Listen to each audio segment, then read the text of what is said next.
Okay, karibu mtazamaji wa Anza na Kura. Nipo mtaani kama ilivyokawa ilivyodawa, na leo nimekutana na vijana. Kijana, mambo vipi? Fresh. Jina lako tafadhali? Kwa majina naitwa Alfa Ayubu. Alfa Ayubu. Yeah. Alfa, ushawahi kushiriki zoezi la kupiga kura la Tanzania? Ndio. Uliuonaje uchaguzi ambao ulishiriki? Uchaguzi ulikuwa mzuri, uchaguzi ulikuwa amani na watu walipiga kwa amani kabisa, wakarudi nyumbani bila matatizo yoyote. Sawa, unajiandaa vipi na uchaguzi mkuu wa mwaka 2025? Kwa uchaguzi huu nimejiandaa vizuri kwa sababu lengo la uchaguzi ni kuchagua viongozi ambao watakuja kutupatia maendeleo au kubadilisha mazingira tuliyokuwepo nayo kwa maana ya miundombinu kama barabara na kadhalika.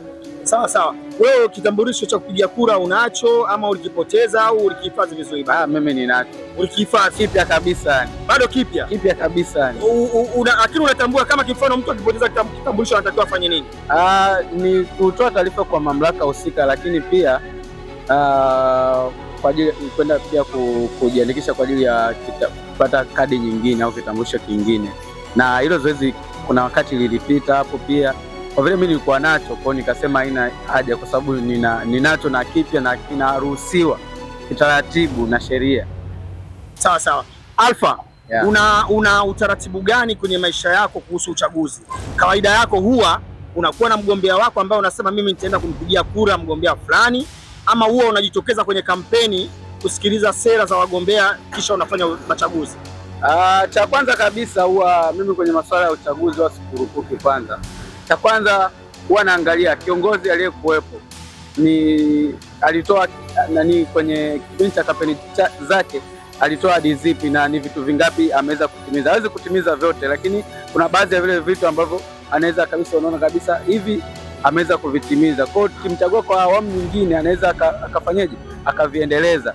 Kwa hiyo pia inakuwa moja ya utaratibu wangu. Kwa hiyo nikimwangalia kiongozi naona kama anafaa naendelea naye, lakini kama nikiona kwa namna ya maendeleo kiongozi labda hajadani yoyote, ndo naweza nikabadili maamuzi, lakini huwa kikawaida naenda kwanza na yule ambaye naona huyu tayari nimeshaona ana kitu ndani yake.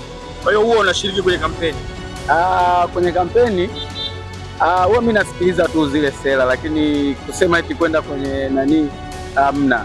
Huwa nasikiliza zile sera tu za wagombea na watu, lakini pia vitu kama hivyo. Asante. Sasa ni kuhusu vijana wenzako, unawashauri nini vijana wenzako ambao wao wanasema uchaguzi hauwahusu na huwa wanakaa pembeni, hawataki kabisa kujihusisha na uchaguzi?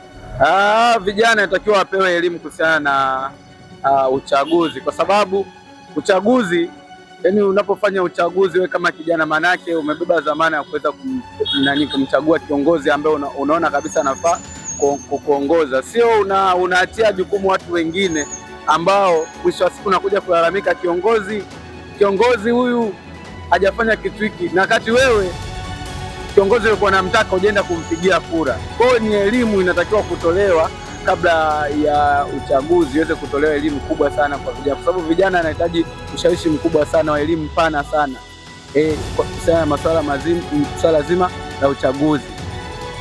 Sawa, naomba labda unitumie salamu watu wawili, alafu watu wawili utakaotumia salamu wakumbushe kwamba mwaka huu ni mwaka wa uchaguzi na unawashauri kitu gani. Karibu. Watu wawili, nipende kwanza kumpa salamu mjomba wangu Profesa Sospeter Muhongo ambaye ni mbunge wa jimbo la Musoma vijijini. Ndio. Nimwambie aendelee kupambana, wapambanie wananchi wake wa Musoma vijijini, lakini pia na salamu zangu zingine nizipeleke kwa babangu Mr. Ayubu, mwambie aweze kujipanga kikamilifu, lakini pia aweze kushiriki zoezi zima la upigaji wa kura.